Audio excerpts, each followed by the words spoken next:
Hello student, welcome to college study Delhi university. So आज की video में हम पढ़ने वाले हैं एचआरएम केस स्टडी। मैंने स्ट्रैटेजी वाली वीडियो में आप सबको प्रॉमिस किया था कि अगर आप सबने डिमांड करी तो मैं एचआरएम की जो केस स्टडी आपके एग्जाम में आने वाली है ना, उनकी आपको प्रैक्टिस कराऊंगी। जो पीवाईक्यूज़ में आई हैं वो भी, और पीवाईक्यू के बेसिस पे और केस स्टडीज़ भी लेके आऊँगी। तो यहाँ पे अप्रॉक्स में 11 से 12 केस स्टडी लेकर आई हूँ। एक एक करके पढ़ते हैं और समझते हैं कि किस तरीके से आपको केस स्टडी सॉल्व करनी है। तो देखो, पहली केस स्टडी है डीसीएल लिमिटेड की। डीसीएल लिमिटेड एक हैवी कंस्ट्रक्शन इक्विपमेंट कंपनी है। इसका हेडक्वार्टर हैदराबाद में है और इसके बहुत सारे प्लांट है जो दूसरी कंट्रीज़ में है। हर साल जो कंपनी है वो अबाउट 150 कॉलेज ग्रेजुएट को हायर करती है for a position of management training. अब ये ट्रेनिंग पीरियड जो है वो 9 मंथ का है। इसमें कुछ क्लासरूम ट्रेनिंग होती है, लेकिन ट्रेनिंग का जो ज़्यादातर टाइम होता है वो सुपरवाइज़र को असिस्ट करने में चला जाता है। जो कंपनी है उसे बहुत सारे चैलेंजेस फेस करने पड़ रहे हैं मैनेजमेंट ट्रेनिंग को रिटेन करने के लिए। ऐसा होता है कि ट्रेनिंग के बाद जो बच्चे हैं, मतलब ये जो स्टूडेंट्स को ये हायर करके लाते हैं, वो छोड़ के चले जाते हैं। इवन कभी बार तो ट्रेनिंग कंप्लीट करे बगैर भी चले जाते हैं। और जो लोग बाद में भी काम करते हैं ना, उनकी जो परफॉर्मेंस है वो सेटिस्फैक्ट्री नहीं है। मैनेजमेंट को ऐसा लगता है कि जो सिलेक्शन प्रोसेस है ना ट्रेनिंग को हायर करने का, वो इफेक्टिव नहीं है। और बहुत सारे जो ट्रेनिंग है वो तो इसलिए भी जा रहे हैं क्योंकि वो खुश नहीं है ट्रेनिंग प्रोग्राम से। अब यहाँ पे इतना सब बताने के बाद आपको पूछे जाएंगे क्वेश्चन। तो देखो, जब आप केस स्टडी अटेम्प्ट करेंगे ना, ये तो पहली केस स्टडी थी तो मैंने आपको पहले केस स्टडी पढ़ा दी। बट आपने क्या करना है, एग्जाम टाइम में आपको पहले पूरी केस स्टडी नहीं पढ़नी। क्या कह रहे हो मैम? हाँ, पूरी केस स्टडी नहीं पढ़नी। पहले आपको अपने क्वेश्चंस पढ़ने हैं और उसके बाद केस स्टडी पे जाना है, ताकि आपको ये पता हो कि आप केस स्टडी में ढूंढ के आ रहे हो, किस सवाल का जवाब आप ढूंढ रहे हो। तो पहले आपने क्वेश्चन पढ़ने हैं। अब देखो, जैसे इसमें क्वेश्चन आया है, how can the selection process of company be improve to check the excessive employee turnover. Guys, एक बार और बात मैं आपको बता दूं कि जो केस स्टडी है ना आपकी, वो 9 मार्क्स की आई है। जितने भी पीवाईक्यू मैंने एनालाइज करे हैं वो 9 मार्क्स की आई है। या तो 2 क्वेश्चन आ गए हैं 4.5 के, 4.5 के, या फिर ऐसा हो गया है कि 4 नंबर का एक क्वेश्चन है, 5 नंबर का एक क्वेश्चन है, या फिर 3 नंबर का एक क्वेश्चन और 6 नंबर का एक क्वेश्चन है। ये 3 पैटर्न मैंने ऑब्जर्व करे हैं पीवाईक्यूज़ में। ठीक है, अब देखते हैं इसका आंसर क्या है। तो देखो, एक्सेसिव एम्प्लॉय टर्नओवर को देखने के लिए DSL limited must shift from barely attracting a candidate to rigorous selection process. क्योंकि अभी हमने ऊपर पढ़ा कि सिलेक्शन प्रोसेस अच्छा नहीं है, तो सिलेक्शन प्रोसेस भी ढंग का होना चाहिए ताकि जो राइट पर्सन है वो राइट जॉब पे हो। अब सिलेक्शन प्रोसेस को इंप्रूव करने के लिए क्या किया जा सकता है? एप्टीट्यूड टेस्ट, पर्सनालिटी टेस्ट या फिर इंटरेस्ट टेस्ट जैसे टेस्ट्स का यूज़ किया जा सकता है। इसके अलावा इन डेप्थ इंटरव्यू का यूज़ किया जा सकता है। यहाँ पे क्या होगा कि बेसिक इंटरव्यू नहीं करना है, आपने डेप्थ इंटरव्यू करना है, मतलब काफ़ी डिटेल में इंटरव्यू करना है ताकि आप कैंडिडेट का बैकग्राउंड समझ सको, उसका मोटिवेशन क्या है कंपनी ज्वाइन करने का, एक्सपेक्टेशन क्या है, सब कुछ डिटेल में समझ सको। उसके अलावा जॉब स्पेसिफिकेशन की क्लैरिटी। देखो, अगर आपने यही नहीं बताया जिस पर्सन को आप हायर कर रहे हो कि जॉब में काम क्या करना है, तो वो पर्सन ढंग से काम कैसे ही कर पाएगा, क्योंकि उसे तो पहले से पता ही नहीं था कि जॉब में क्या करना है। तो पहले से ही आपको प्रॉपर जॉब स्पेसिफिकेशन देनी है कि मेंटल एबिलिटी क्या होनी चाहिए, स्किल्स क्या होनी चाहिए, पर्सनल ट्रेड्स क्या रिक्वायर्ड है सिलेक्शन के टाइम पे, ताकि आप इंश्योर कर सके कि जो ग्रेजुएट्स आप हायर कर रहे हो ना, उनके पास वो सारी स्किल्स हों जो आपको चाहिए। दूसरा क्वेश्चन है, what change should be made in a training programme to train the management training. क्या चेंजेस आपको करने चाहिए ट्रेनिंग प्रोग्राम में ताकि जो मैनेजमेंट ट्रेनिंग है वो सेटिस्फैक्ट्री रहें और ढंग से काम करें। तो देखो, अभी का जो ट्रेनिंग प्रोग्राम है ना, उसमें बहुत ज़्यादा असिस्टिंग है सुपरवाइज़र की, कि मोस्ट ऑफ द टाइम क्या है कि सुपरवाइज़र को असिस्ट करना है, तो वो इतना इफेक्टिव नहीं है। इसे वैसे कहते हैं अंडर स्टडी या फिर शेडो मेथड। इसकी जगह पे जो कंपनी है वो मैनेजमेंट डेवलपमेंट प्रोग्राम का यूज़ कर सकती है, जैसे जॉब रोटेशन का यूज़ कर सकती है, या फिर ऑफ द जॉब मेथड्स का यूज़ कर सकती है। ऑफ द जॉब मेथड्स में क्या क्या? केस स्टडी का यूज़ कर सकती है, जैसे अभी आप केस स्टडी सॉल्व करो वैसी चीज़ों को सिखा सकती है। रोल प्लेइंग का यूज़ कर सकती है, मैनेजमेंट गेम का यूज़ किया जा सकता है, स्ट्रक्चर्ड कोचिंग और मेंटोरिंग। इसके अलावा प्रॉपर ऑन बोर्ड या इंडक्शन प्रोग्राम की ट्रेनिंग जो है वो प्रोवाइड करनी चाहिए, ताकि जो पर्सन है उसकी स्टार्टिंग में जो एंजाइटी होती है या वो एडजस्टमेंट नहीं कर पाता, वो सारी चीज़ें भी सॉल्व हो जाए। अब चलते हैं नेक्स्ट केस स्टडी पे। तो ये केस स्टडी एक दूसरी कंपनी के बारे में है। ये एक लीडिंग पब्लिक सेक्टर कंपनी है जो केमिकल और रिलेटेड प्रोसेस में डील करती है। केमिकल जो यूज़ किए जाते हैं ना यहाँ पे, वो planting coating of the metal in a company use किए जाते हैं। जो केमिकल है वो हैंडल करे जाते हैं और मिक्स किए जाते हैं एम्प्लॉयज़ के द्वारा, जो कि इतने क्वालिफाइड नहीं है और इवन कुछ तो इलिटरेट है। ये जो केमिकल वो यूज़ कर रहे हैं ना, वो बहुत ही हज़ार्डियस है और हेल्थ को अफेक्ट करते हैं। इसीलिए milk, vitamin, regular medical checkup जो है वो 15 दिन में चीफ मेडिकल ऑफिसर के थ्रू प्रोवाइड करा जाता है इन लोगों को। इतने सारे प्रिकॉशंस के बाद भी ना कई बारी डेथ तक हो जाती है, ठीक है, एक्सीडेंट भी हो जाते हैं। तो कंपनी ने क्या सोचा कि वो ना इन लोगों को ट्रेन करेगी ताकि एक्सीडेंट प्रिवेंट हो सके और जो हेल्थ है एम्प्लॉयज़ की वो भी इंक्रीज़ हो सके। तो मैनेजर की रिक्वेस्ट पे मैनेजर को रिक्वेस्ट किया गया कि वो प्रॉपर ट्रेनिंग शेड्यूल प्रोग्राम बनाए एम्प्लॉयज़ के लिए जो केमिकल डिपार्टमेंट में काम कर रहे हैं। अकॉर्डिंगली मैनेजर ने शेड्यूल प्रिपेयर किया है 30 डेज़ का for on the job and off the job training programme. जो पहला मॉड्यूल है वहाँ पे लिटरेसी डेवलपमेंट करा जाएगा 10 दिन के लिए, मतलब सारी चीज़ें एक्सप्लेन करी जाएंगी। सेकंड लेक्चर जो है उसमें केमिकल के बारे में बताया जाएगा फॉर 5 डेज़। एंड थर्ड है कि प्रैक्टिकल एप्लीकेशन करी जाएगी of the chemical in a chemical department. Chemical department में ही केमिकल एप्लीकेशन करवाई जाएगी 10 दिन के लिए, ठीक है। और जो फोर्थ है वो हेल्थ मैनेजमेंट है फॉर अ 5 डे। अब क्वेश्चन क्या है, डू यू थिंक कि 30 दिन की ट्रेनिंग प्रोग्राम जो है वो सफिशिएंट है ट्रेन करने के लिए इलिटरेट एम्प्लॉय को? अपने आंसर को जस्टिफाई करो। देखो ये 4 मार्क्स का आपका क्वेश्चन आया है और दूसरा पार्ट जो है इसका वो 5 मार्क्स का है। तो देखो सिंपल बात ये है कि 30 दिन की ये जो ट्रेनिंग है ना वो हाईली इनएफिशिएंट है। अगर आपको लगता है एफिशिएंट है तो आप उस बात को जस्टिफाई करोगे, अगर आपको लगता है इनएफिशिएंट है तो आप उस बात को जस्टिफाई करोगे। इसके आंसर दोनों में से कोई भी हो सकता है, बस ये है कि आपको जस्टिफिकेशन सही दे के आना है। तो मुझे लगता है ये इनएफिशिएंट है, क्योंकि ट्रेनिंग का मतलब क्या होता है कि कॉन्टिन्यूस सिस्टमैटिक प्रोसेस होना चाहिए स्किल्स को इम्प्रूव करने का, एफिशिएंसी को इम्प्रूव करने का। आप कैसे एक इलिटरेट एम्प्लॉय से एक्सपेक्ट कर सकते हो कि वो लिटरेसी डेवलपमेंट 10 दिन में सीख जाए, सारी जो बातें हैं वो 10 दिन में याद कर ले? अरे कैसे कर सकता है? नहीं कर सकता, वो तो इलिटरेट है। तो ये एंटायरली अनरियलिस्टिक है। इसके अलावा केमिकल, ये जो केमिकल हैं हज़ार्डियस केमिकल, इनको हैंडल करना, उसके लिए बहुत ज़्यादा प्रिकॉशंस लेने की ज़रूरत है और ये सारी चीज़ें सीखने के लिए 30 दिन काफ़ी नहीं है। अब आता है next question, from the above 4 module identify on the job and off the job training programme. अब ये 4 मॉड्यूल ऊपर बताए थे, अब इसमें से on the job and off the job training programme आपको बताना है। तो देखो off the job training programme में क्या क्या आएगा, मॉड्यूल 1 है, मॉड्यूल 2 है और मॉड्यूल 4 है। और ऑन द जॉब में कौन सा है, मॉड्यूल 3 है, ठीक है। अब आ जाता है next question, do you think these 4 module are enough? Do you want to add और delete any of the module, yes और नो? तो देखो मैंने यहाँ पे लिखा है कि 4 मॉड्यूल जो हैं वो एंटायरली इनएडिकेट है, एडिकेट नहीं है for a high risk environment. अब इसमें पूछा है कि क्या आप कोई मॉड्यूल ऐड करना चाहते हो और फिर पूछा है कि क्या आप कोई मॉड्यूल डिलीट करना चाहते हो। तो देखो मैंने लिखा है कि हाँ एक मॉड्यूल ऐड किया जा सकता है इसमें, कौन सा, वेस्टिबल ट्रेनिंग। वेस्टिबल ट्रेनिंग क्या होती है, अभी क्या बोला गया है कि यहाँ पे जो केमिकल की ट्रेनिंग होगी ना, केमिकल हैंडलिंग की, वो केमिकल डिपार्टमेंट में होगी।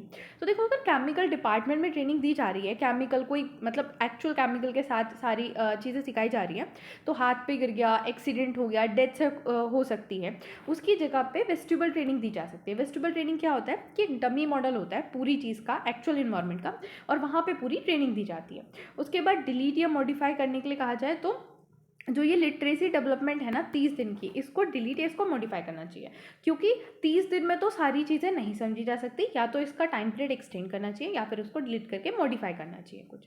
अब आ जाते हैं next case study, supervisor and drug influence. तो if the supervisor is aware that one of his employee has been under the influence of drugs which is affecting the employee's performance and lately should the supervisor take any action. देखो एक supervisor को पता चला है कि उसका employ जो है वो ड्रग ले रहा है, इसकी वजह से उसकी परफॉर्मेंस अफेक्ट हो रही है। इसके अलावा सुपरवाइजर को क्या कोई एक्शन लेना चाहिए, क्या जो एम्प्लॉय है उसको परेड करा देना चाहिए डिसिप्लिनरी कमेटी के सामने, या फिर कुछ टाइम उसको देना चाहिए? Should the employee be time to mend his way? As a supervisor आपको बताना है कि क्या मॉरल इम्प्लीकेशन आपको करनी पड़ेगी इस सिचुएशन में।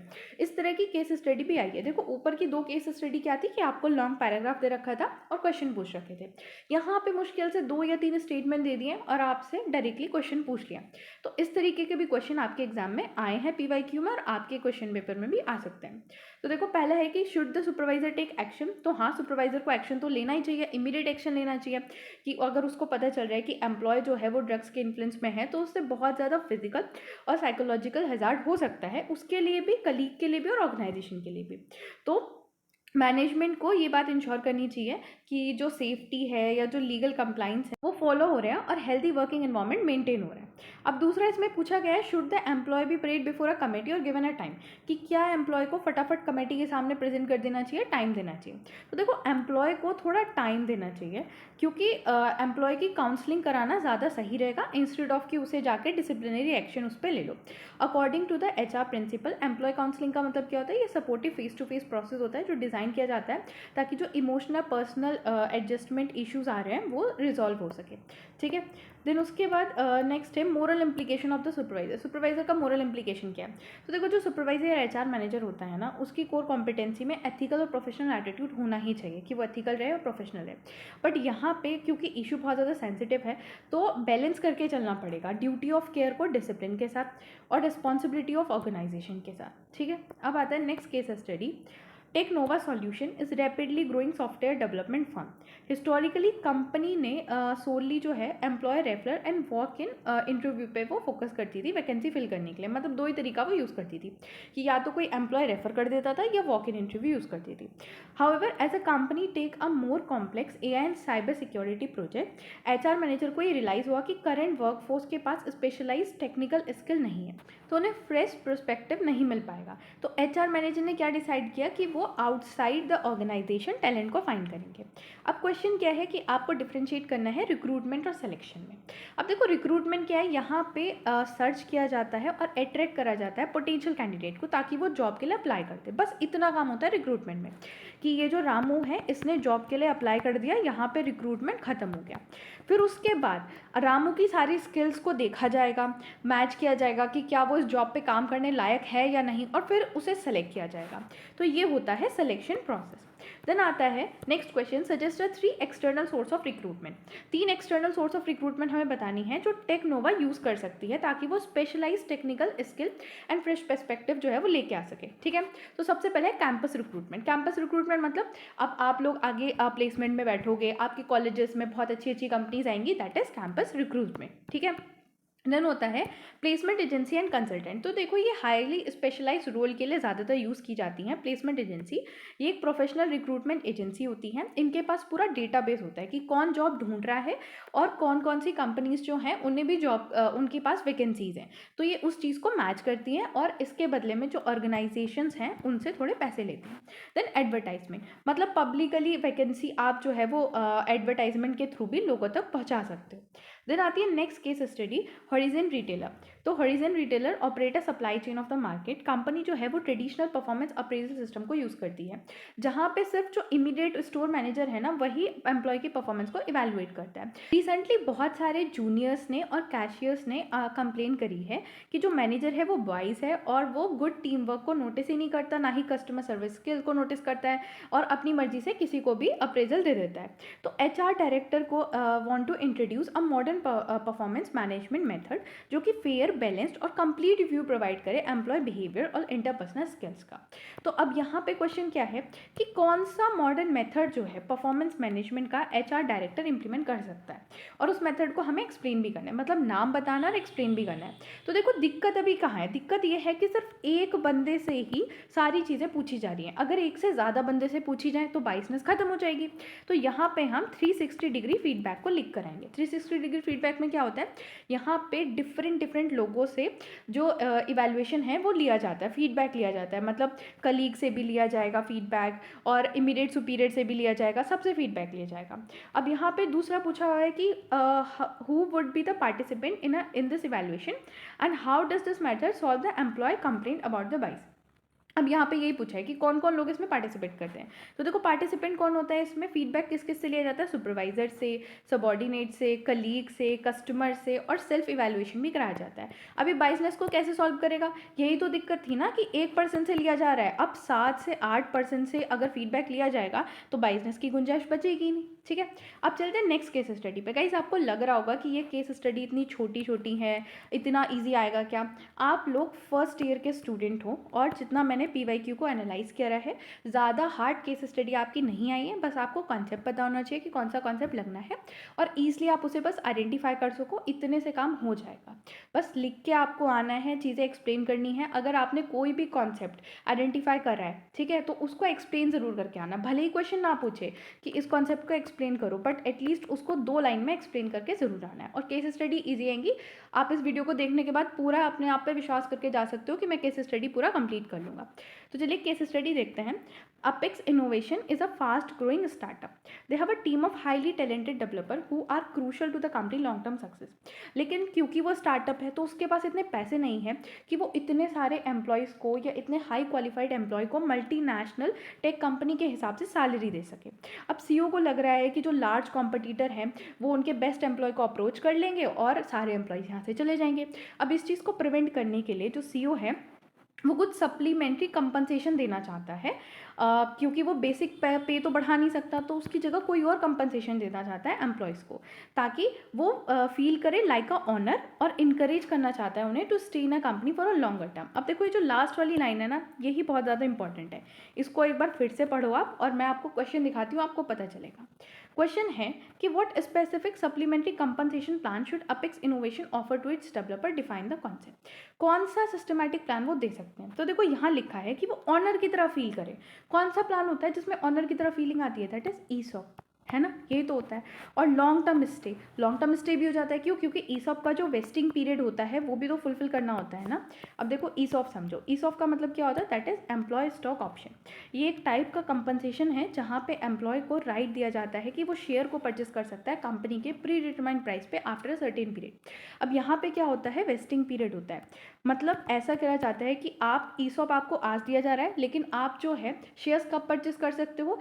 वेस्टिंग पीरियड खत्म होने के बाद, जैसे 3 साल बाद, 4 साल बाद। अब मान लो अगर रामू को ईसॉप मिल गया इस स्टार्टअप का, ठीक है, और उससे कहा गया कि 5 साल बाद ही आप इसे यूटिलाइज कर सकते हो, तो 5 साल तक तो वो कंपनी में रहेगा, 5 साल तक तो कहीं नहीं गया।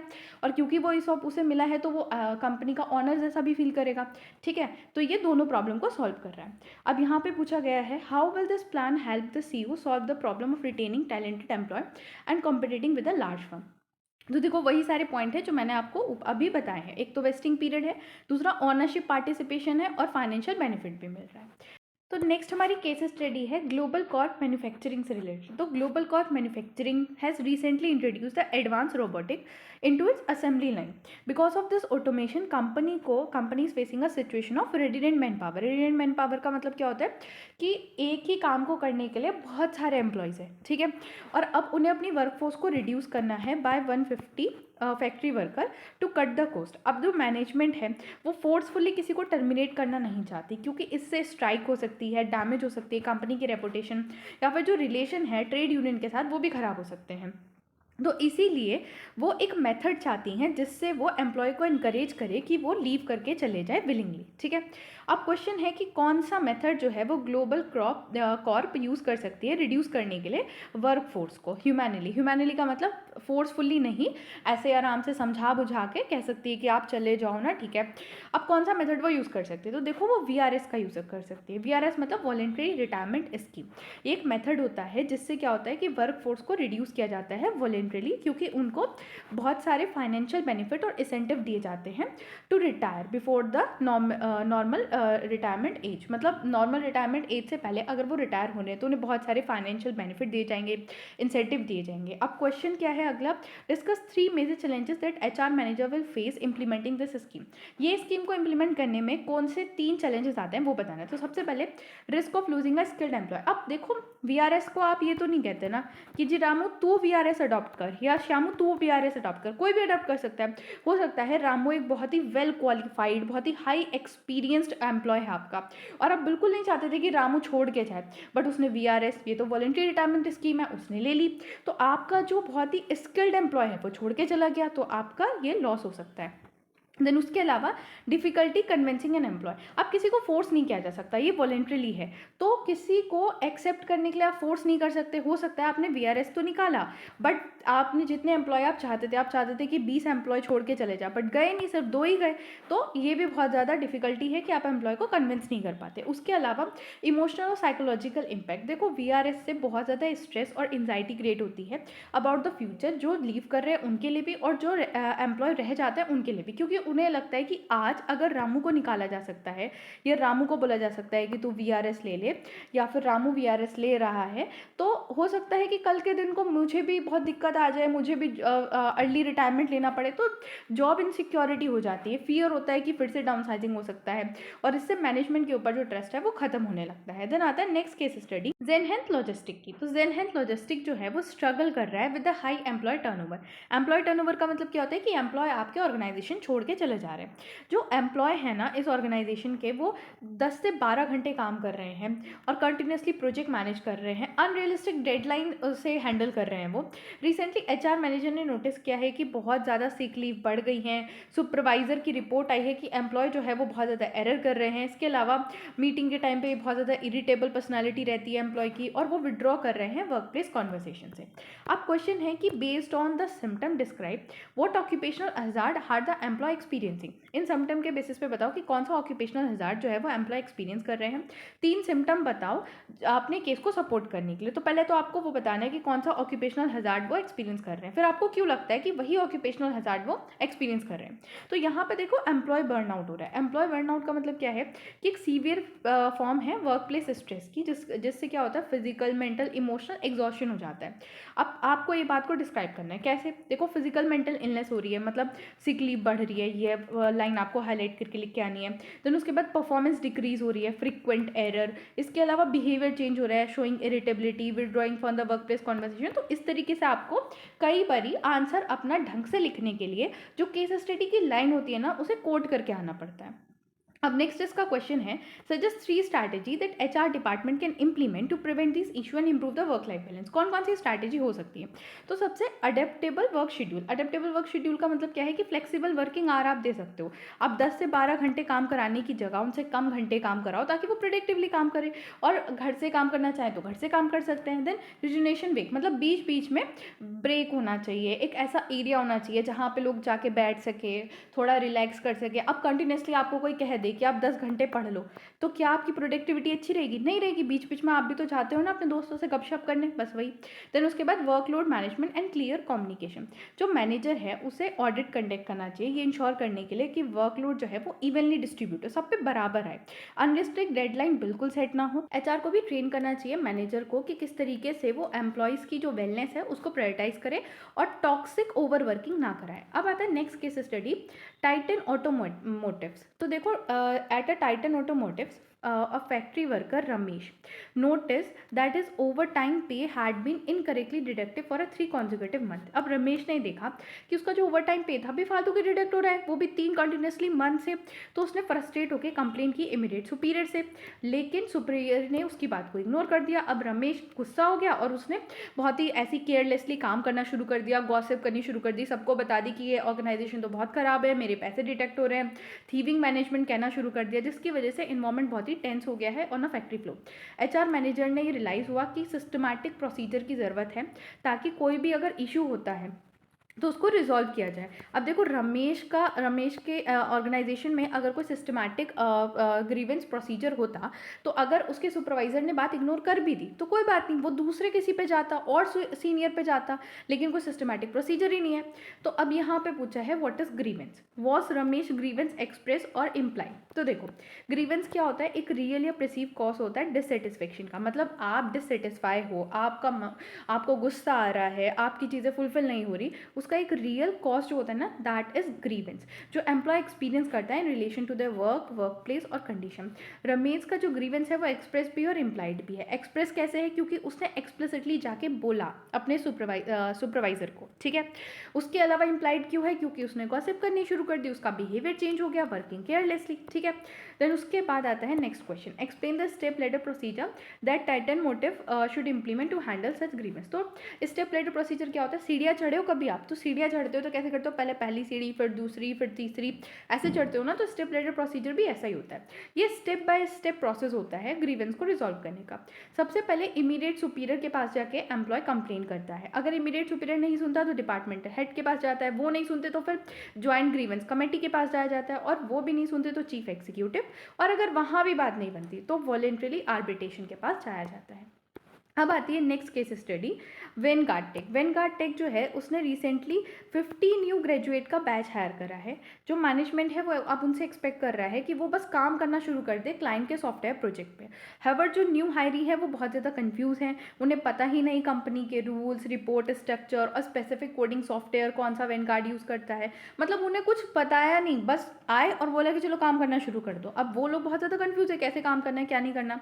उनके जो सुपरवाइजर है बहुत ज़्यादा फ्रस्ट्रेट है क्योंकि जो न्यू हायरी हैं वो बहुत ज़्यादा एरर कर रहे हैं। अब एरर तो करेंगे जब उन्हें कुछ पता ही नहीं। जो एचआर डिपार्टमेंट है उसको लगा कि एक जो क्रूशल स्टेप था वो मिस हो गया है, कि कुछ तो एक क्रूशल स्टेप था जो मिस हो गया, इसकी वजह से ये सारा प्रॉब्लम हो रही है। अब यहाँ पे आपसे पूछा गया है what specific type of training should Vanguard Tech have provide the immediately after hiring to reduce the graduate confusion.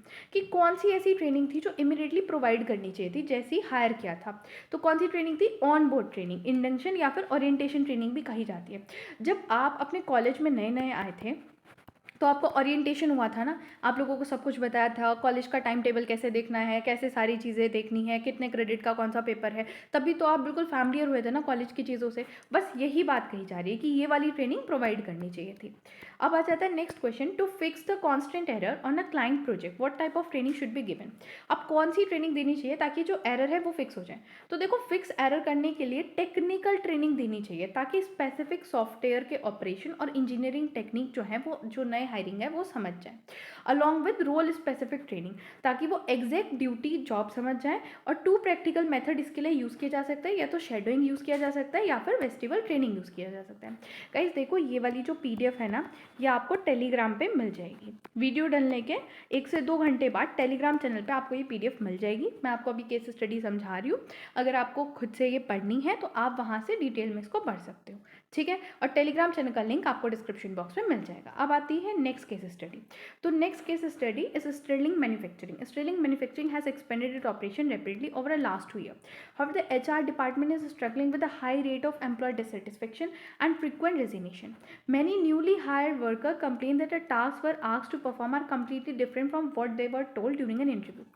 अब क्या है कि जो कहा था उन्हें इंटरव्यू के टाइम पे कि ये आपसे काम करवाया जाएगा, वो ना काम करवा के कुछ और ही काम करवा रहे हैं। इसीलिए HR को दिख रहा है कि लोग जो है बहुत ही डिससेटिस्फाई हैं और फ्रिक्वेंटली रिजाइन कर रहे हैं। इसके अलावा there is a growing resentment among the senior staff, जो ये फील करे कि जो नए एम्प्लॉय हैं डिपार्टमेंट में उनको ज़्यादा सैलरी पे करी जा रही है, भले ही उनके काम में एफर्ट और स्किल तो कम लग रही है।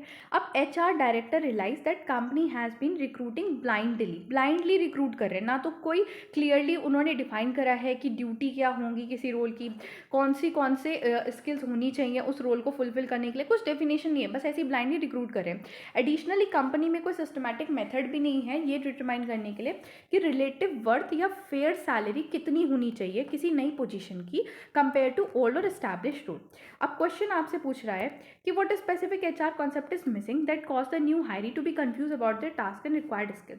कौन सा जो कॉन्सेप्ट है वो यहाँ पे मिसिंग है और उस कॉन्सेप्ट को आपको बताना है, उसके अलावा उसके जो 2 कॉम्पोनेंट हैं उनके नाम लिख के उन्हें एक्सप्लेन भी करना है। तो देखो, जॉब एनालिसिस का कॉन्सेप्ट यहाँ पे मिसिंग है क्योंकि उन्हें एनालाइज ही नहीं किया जॉब में करना क्या है। तो इसके 2 कॉम्पोनेंट है, एक तो जॉब डिस्क्रिप्शन में क्या होता है, जॉब के बारे में सब कुछ डिटेल होती है कि जॉब पे कौन सी ड्यूटी है, टास्क है, कौन सी रिस्पॉन्सिबिलिटी, कैसी वर्किंग कंडीशन। और जॉब स्पेसिफिकेशन में क्या होता है कि उस जॉब को फुलफिल करने के लिए मिनिमम क्वालिफिकेशन क्या होनी चाहिए, एक्सपीरियंस, पर्सनल स्किल क्या होनी चाहिए, वो सब बताया। अब दूसरा क्वेश्चन है, which HR technique should the HR director use to solve the issue of unfair salary and determine the relative worth of each job. मैंने अभी आपको बताया कि जो सैलरी वाला इशू है वो भी है। अब उसको सॉल्व करने के लिए क्या किया जाए, तो यहाँ लिखा है कि उसको सॉल्व करने के लिए HR डायरेक्टर को जॉब इवैल्यूएशन करना चाहिए। जॉब इवैल्यूएशन एक सिस्टमैटिक प्रोसेस है जहाँ पे जो एक्चुअल वैल्यू है, ये रिलेटिव बर्थ जो है जॉब की, वो डिटरमाइन की जाती है by analysing its responsibility, difficulty, required skill. और इम्प्लीमेंटेशन में ये ध्यान रखा जाता है कि फेयर और इक्विटेबल सैलरी स्ट्रक्चर जो है वो इम्प्लीमेंट हो रहा हो, ठीक है। अब आ जाती है next case study, global tech industries. ठीक है, अब ये ग्लोबल टेक इंडस्ट्री क्या है? तो देखो, global tech industry recently shifting it hiring strategy to include a highly diversified workforce from the various culture, educational and linguistic background. However जो traditional older manager है ना कंपनी में, वो इस चीज़ को अडॉप्ट ही नहीं कर रहे। वो कंटिन्यूसली माइक्रो मैनेज कर रहे हैं न्यू एम्प्लॉयज़ को, उनको कोई अथॉरिटी नहीं दे रहे, फ्रीडम ही नहीं दे रहे डिसीजन लेने की। इसके अलावा अगर कोई वो इनोवेटिव आइडिया लेके भी आते तो वो सीनियर मैनेजर्स जो हैं वो उसे मना कर देते कि नहीं, ये तुम्हारा आइडिया ख़राब है, तुम निकलो। और इसी रिजिड कंट्रोल और अंडर वैल्यू की फीलिंग की वजह से जो नए एम्प्लॉयज़ हैं वो फ्रस्ट्रेट हो रहे हैं और उन्होंने लोकल ट्रेड यूनियन ज्वाइन कर ली। अब लोकल ट्रेड यूनियन ने थ्रेट करना शुरू कर दिया कि वो स्ट्राइक करेंगे, बेटर वर्किंग कंडीशन चाहिए उन्हें, डिसीजन मेकिंग अथॉरिटी चाहिए उन्हें। अब स्ट्राइक वगैरह सब हो रही है, बहुत ज़्यादा दिक्कत हो रही है। अब top management is shocked and completely unprepared for this sudden industrial conflict, realising कि उन्हें कोई इमीडिएट सॉल्यूशन लेना पड़ेगा ये सारी प्रॉब्लम को सॉर्ट आउट करने के लिए। अब क्वेश्चन है कि what specific HR concept did the traditional manager fail to implement, leading to diverse employ feeling under value and micro manager. कौन सी चीज़ जो है वो ये जो ट्रेडिशनल मैनेजर है वो नहीं कर रहे, कौन सी चीज़ वो नहीं इम्प्लीमेंट कर रहे? तो वो क्या नहीं कर रहे हैं? Employ empowerment. एम्प्लॉय एम्पावरमेंट का मतलब क्या होता है कि जो वर्कर है ना उनको अथॉरिटी देना, रिस्पॉन्सिबिलिटी देना, फ्रीडम देना कि वो इंडिपेंडेंटली डिसीजन ले टास्क के regarding, by micro managing and refusing to the delegate authority. जो ट्रेडिशनल मैनेजर है वो सप्रेस्ड कर रहे हैं एम्प्लॉय की क्रिएटिविटी को, उनको अनवैल्यू फील करा रहे हैं, जिसकी वजह से वर्क प्लेस डाइवर्सिटी जो है वो कॉन्फ्लिक्ट की जगह बन रही है इंस्टेड ऑफ स्ट्रेंथ। वरना वर्क प्लेस डाइवर्सिटी तो स्ट्रेंथ बननी चाहिए कंपनी की। अब दूसरा क्वेश्चन है, identify 2 management related cost of the industrial dispute mention in a case study. 2 management related cost बताओ जो इंडस्ट्रियल डिस्प्यूट के यहाँ पे मेंशन करें। तो सबसे पहला है नेग्लेक्ट एंड मिसट्रीटमेंट, दूसरा non recognition of union. Union को रिकॉग्नाइज ही नहीं किया गया। Management was shock by the union and has failed to formally recognise them to their demand of sharing a decision. Refusing to recognize a union and deny them to the voice is a primary management cause है for a strike and workplace concept. अगर वो उनकी बात सुन लेते, अगर union की demand को सुन लेते तो स्ट्राइक होती ही नहीं, बट वो सुन ही नहीं रहे हैं। ठीक है, दूसरा वो नेग्लेक्ट कर रहे हैं उनके ओपिनियन को, उन्हें मिसट्रीट कर रहे हैं, ये भी इशू है। अब दूसरी स्टडी है पिनेकल एंटरप्राइजेस की। पिनेकल एंटरप्राइज जो है वो ऑपरेट कर रहा है 15 ब्रांचेस में अक्रॉस द कंट्री। करेंटली जो सारे एम्प्लॉय का डेटा है including the leave, performance appraisal, वो सब जो है वो मैनुअली मेंटेन हो रहा था फिजिकल फाइल्स में। अब इसकी वजह से बहुत ज़्यादा डिले हो रहा था, एम्प्लॉय फ्रिक्वेंटली कंप्लेन करते थे कि उनके डॉक्यूमेंट खो गए हैं, ट्रांसपेरेंसी नहीं थी। अब इसीलिए नया सिस्टम को इंट्रोड्यूस करा और कंपनी ने ना बहुत सारा पैसा लगाया है और सारे एम्प्लॉयज़ को हेडक्वार्टर बुलाया है ताकि वो उनको ट्रेनिंग दे सके। और जो CEO है वो चाहता है कि वो कम्प्लीटली HR डिपार्टमेंट को मोनेटाइज कर सके टेक्नोलॉजी को यूज़ करके।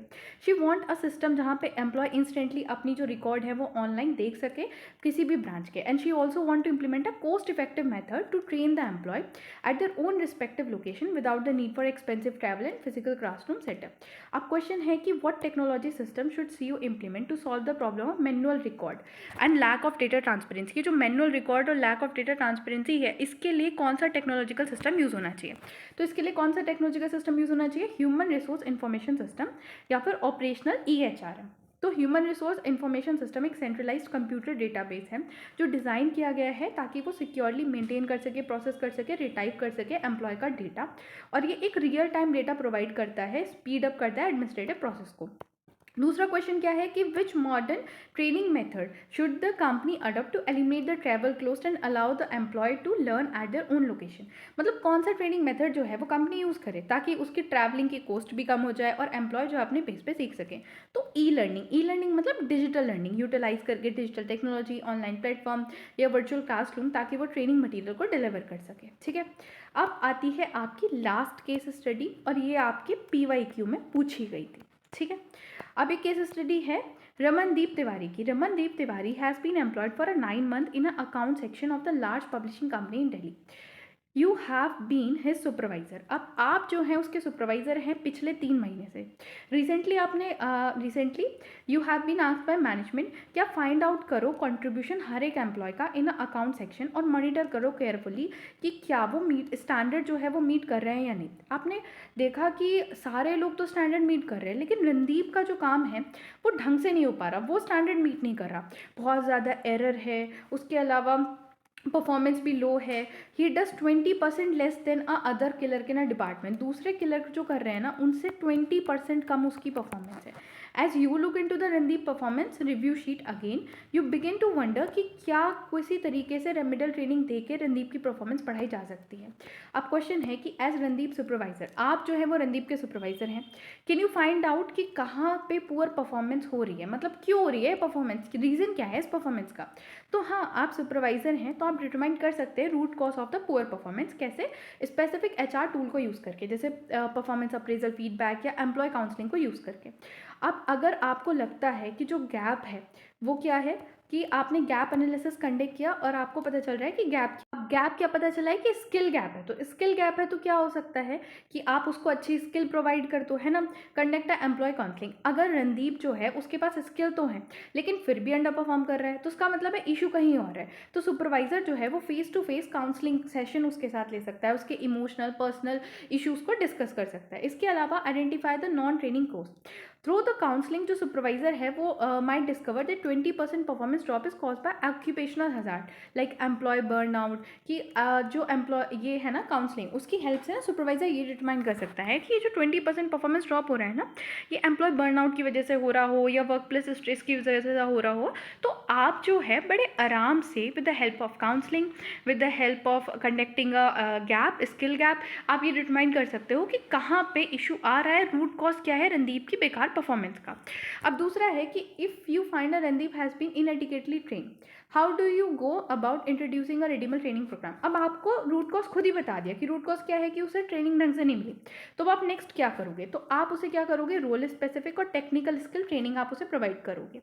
ये एक शॉर्ट टर्म प्रोसेस होता है, ठीक है।